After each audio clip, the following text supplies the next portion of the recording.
Dari dokumentasi Balai Taman Nasional Lorelindo, salah satu lokasi penambangan ilegal di Desa Sidondo berhasil ditertibkan. Selain melakukan penertiban, Balai Taman Nasional Lorelindo juga melibatkan masyarakat untuk menjaga kawasan Taman Nasional Lorelindo. Data dari Balai, ada 7 titik tersebar di kawasan Taman Nasional Lorelindo. TNI dan Polri juga dilibatkan untuk penegakan hukum.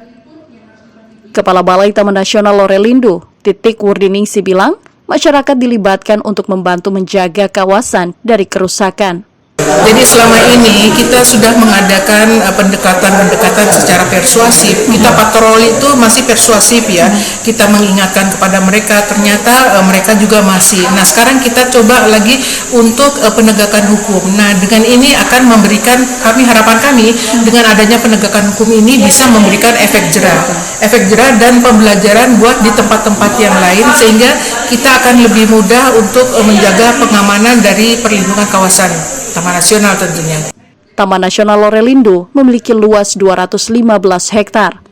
Bentangannya berada di Kabupaten Sigi dan Kabupaten Poso.